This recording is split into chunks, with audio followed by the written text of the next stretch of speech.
Hello and welcome to Andertons TV. My name is Jack Duxbury. Oz Powell is behind the camera. And these two keyboards are under £400.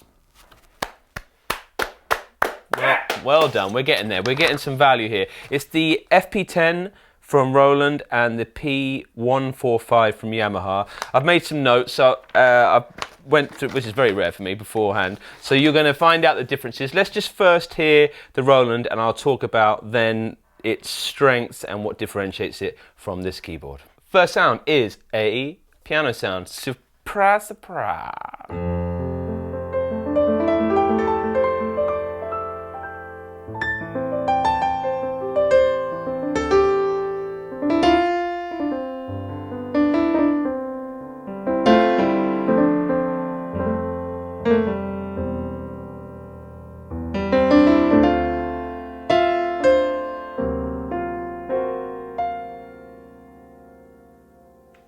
What you're hearing there, Oz, is a supernatural piano sound. That's one of the big differences between the two. So Yamaha, I'll explain a bit more when we get there, but Supernatural's the name of their sampling technology. It's an idealized vision of what Roland think a piano sounds like. Over the years, that's what I figured it out. So a combination of modeling and samples, as I understand it.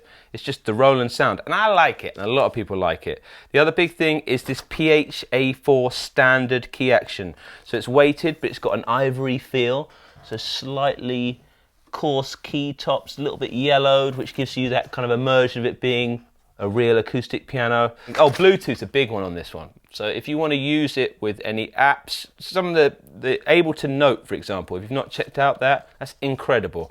And this would be a great addition. You could play 88 key synth sounds on Ableton Note with this without having to buy any other kit. Also means that it works with its Piano Partner app from Roland, which is very, if you haven't got on with YouTube tuition or even with a in-person tutor, the Piano Partner app's this unique thing where it can essentially tell if you've hit the right note or not.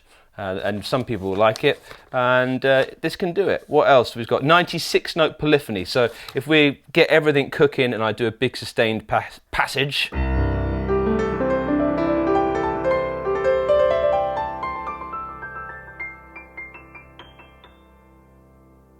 everything's ringing out, nothing's stopping. That's cool.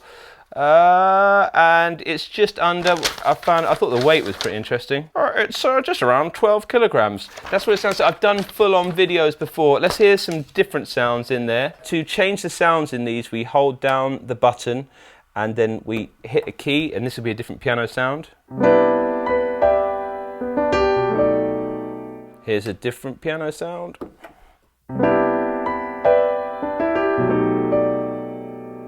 Last piano sound.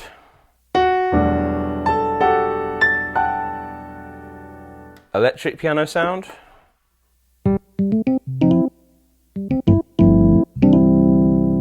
Piano sound 2. And we've got everyone's favourite harpsichords. But I won't play the rest. I've done videos on these before. But the big one, I'll play something on here on the piano, then we're going to plug this in so you'll get the contrasting piano sound at least between the two. Okay, so I'm going to play the same thing. What am I going to play? I'm going to play this.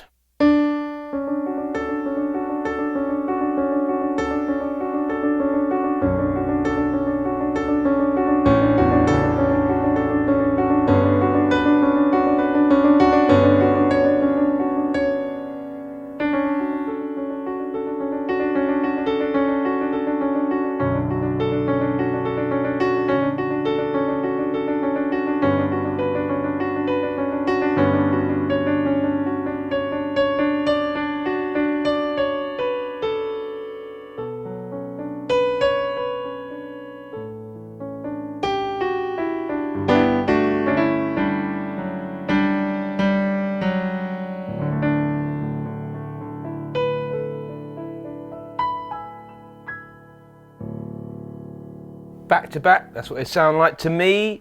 There's a little bit more definition in the Yamaha piano sound. It uses the AWM stereo sampling technology, which has been about since before Oz was born. The technology side, at this price range, I'd just go with what you like the sound of and what you like the feel of. And one of the big differentiating factors is this action. So it doesn't have that faux ivory feel. Some might say it's a bit less refined. Doesn't make a difference to me. The big win in the columns, the spec sheet, is the polyphony on this. So it's 192 notes of polyphony. Oz made a great point. Why would you need that? Great point. I can't see.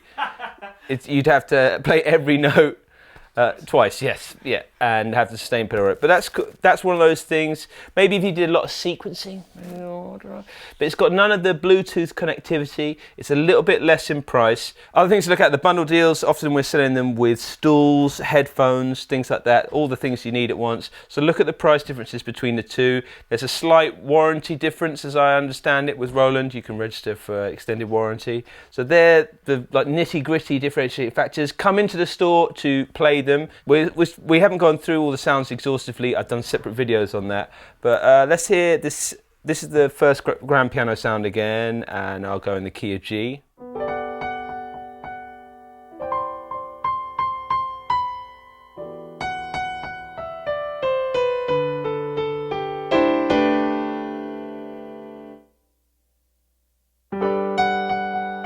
So brighter piano.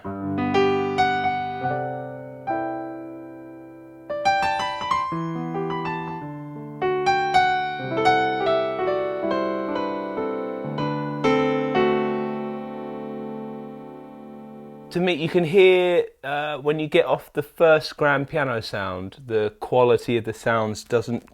You hear how it's sustaining? You can hear that kind of digital flat line in it. But let's go back to the first piano.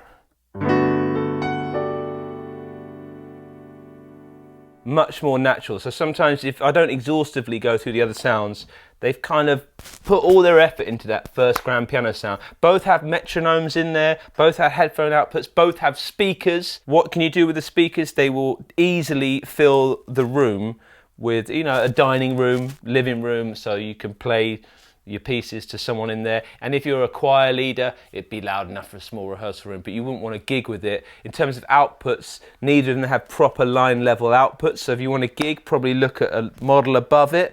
But we get the sound in because we go out of the headphone output, and that's one way to kind of, what do you call it, Jimmy or jerry rig? Blag. Blag, yeah, that's Blagatha Christie. But that's the difference between the two. But under £400, pretty stellar. And yeah, come into the showroom and get them like this so you can play them back to back, make your own mind up. Thanks for this video, Oz. I'll play you out on the Yamaha, and yeah, what would I play on it? I'm going to jam in the key of F, I think.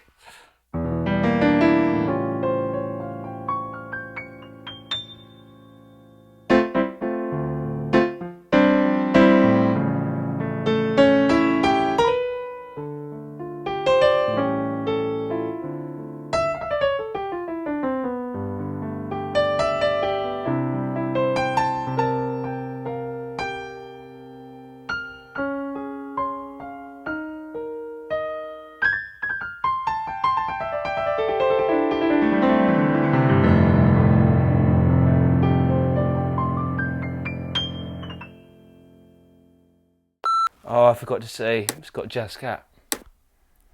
Oh. Don't buy this, it's got jazz cat.